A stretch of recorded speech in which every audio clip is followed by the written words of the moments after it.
주께 가오니 상한 마음을 고치시고 구원하소서. 주여 주여 내가 비오니 죄인오라 하실 때에 날 부르소서. 만복 근원 우리 주여 위로하소서. 우리 주와 같으시니 어디 있을까. 주여 주여 내가 비오니 죄인오라 하실 때에 날 부르소서.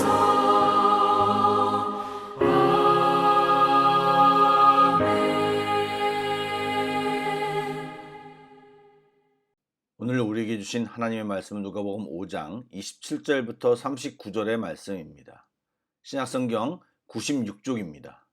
누가복음 5장 27절부터 39절의 말씀을 드라마 바이블로 낭독합니다. 그 후에 예수께서 나가사 레위라 하는 세리가 세관에 앉아 있는 것을 보시고 나를 따르라. 그가 모든 것을 버리고 일어나 따르니라. 레위가 예수를 위하여 자기 집에서 큰 잔치를 하니 세리와 다른 사람이 많이 함께 앉아 있는지라. 바리새인과 그들의 서기관들이 그 제자들을 비방하여 이르되 너희가 어찌하여 세리와 죄인과 함께 먹고 마시느냐? 예수께서 대답하여 건강한 자에게는 의사가 쓸데없고 병든 자에게라야 쓸데있나니 내가 의인을 부르러 온 것이 아니요 죄인을 불러 회개시키러 왔노라. 요한의 제자는 자주 금식하며 기도하고 바리새인의 제자들도 또한 그리하되 당신의 제자들은 먹고 마시나이다. 혼인집 손님들이 신랑과 함께 있을 때 너희가 그 손님으로 금식하게 할 수 있느냐? 그러나 그날에 이르러 그들이 신랑을 빼앗기리니 그날에는 금식할 것이니라. 또 비유하여 이르시되 새 옷에서 한 조각을 찢어 낡은 옷에 붙이는 자가 없나니 만일 그렇게 하면 새 옷을 찢을 뿐이요 또 새 옷에서 찢은 조각이 낡은 것에 어울리지 아니하리라. 새 포도주를 낡은 가죽 부대에 넣는 자가 없나니 만일 그렇게 하면 새 포도주가 부대를 터뜨려 포도주가 쏟아지고 부대도 못 쓰게 되리라. 새 포도주는 새 부대에 넣어야 할 것이니라. 묵은 포도주를 마시고 새 것을 원하는 자가 없나니 이는 묵은 것이 좋다 함이니라. 안녕하십니까? 이 아침에 드리는 새벽 예배가 주께 연락되는 귀한 예배가 되기를 소망합니다. 말씀을 들으며 하나님의 마음을 알게 하시고 기도하며 우리의 마음을 주께 드리고 귀한 은혜가 체험되어지는 이 시간이 되기를 축복합니다. 아멘. 오늘 말씀을 보시면 예수님께서는 이스라엘 사람들이 나병 환자만큼이나 더러운 자로 여기던 세리 중에 한 사람인 레위를 제자로 부르셨습니다. 그리고 그때 28절을 보니까 레위도 베드로, 야고보, 요한처럼 모든 것을 버리고 예수님을 따랐다고 성경은 기록하고 있습니다.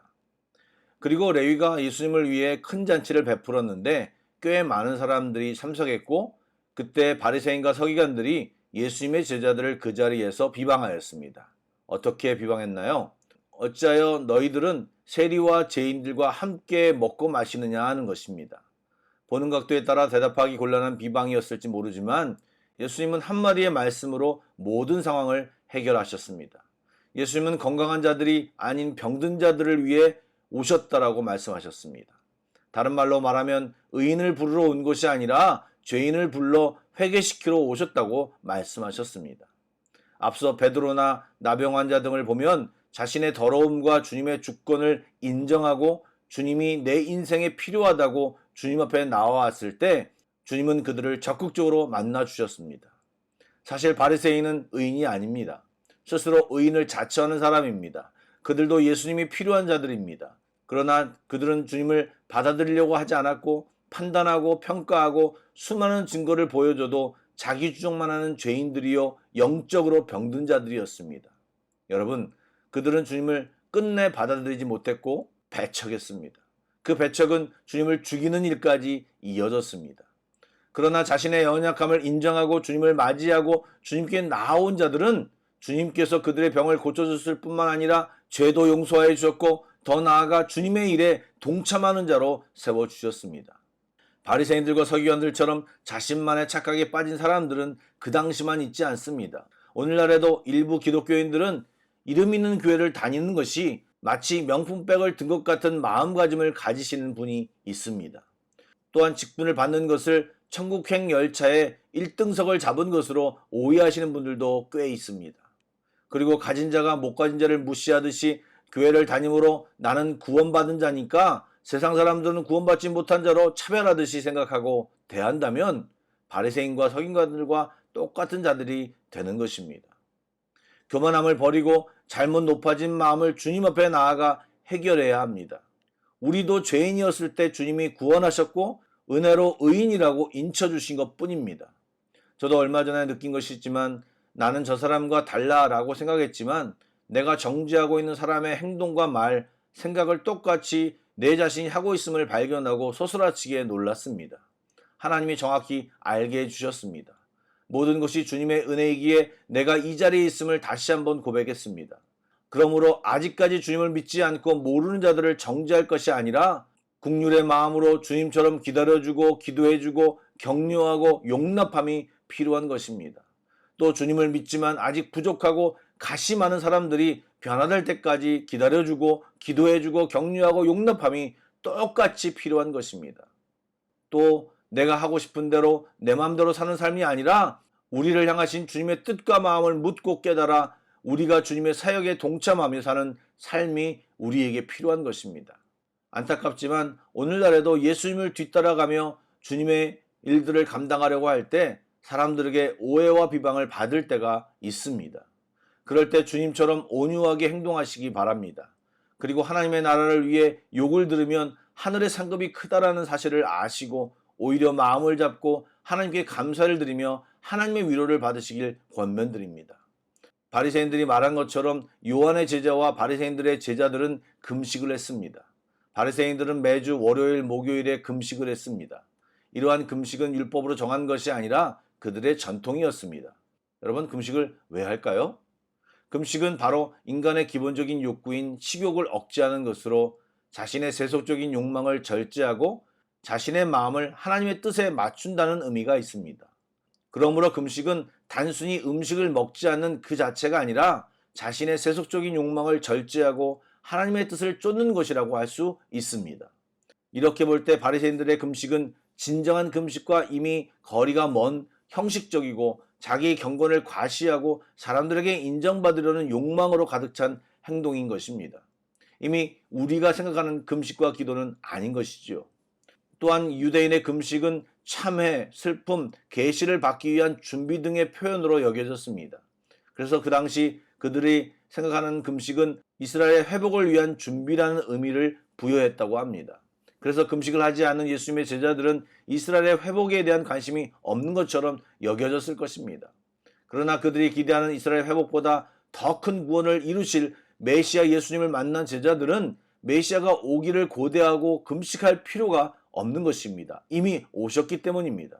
새 시대가 선포되고 하나님의 나라가 임했는데 그것을 보는 눈은 닫혀 있는 채 시대에 부합하지 않는 전통만을 고집하는 것은 새 포도주를 낡은 포도주에 넣는 것과 같이 어리석으며 파괴적인 결과를 낳게 되는 것입니다. 또한 수단과 도구를 본질과 헷갈려서는 안 됩니다. 진짜 본질인 예수를 만난 순간 바울이 이야기한 것처럼 모든 것을 배설물로 여길 수밖에 없는 것이 당연한 것입니다. 그러나 오해는 하지 마시기 바랍니다. 금식과 기도를 하지 말라는 이야기가 아닙니다.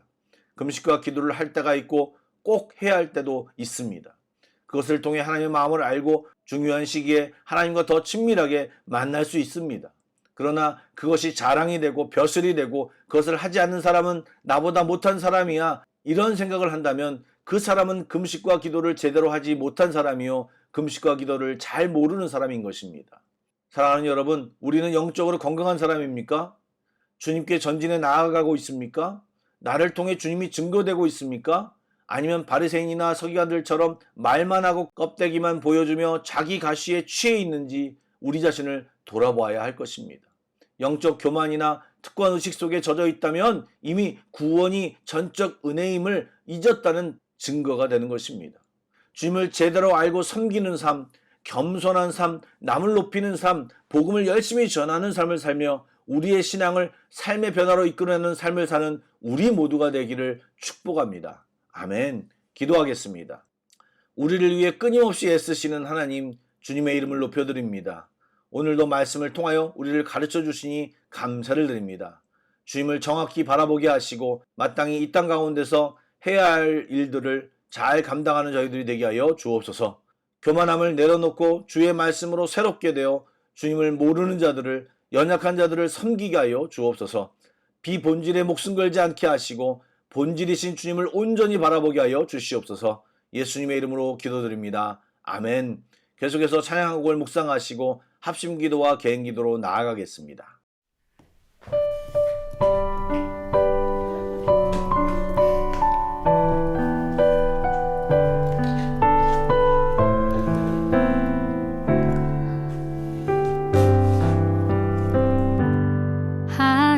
하나님의 사랑을 사모하는 자, 하나님의 평안을 바라보는 자, 너의 모든 것 창조하신 우리 주님이 너를 얼마나 사랑하시는지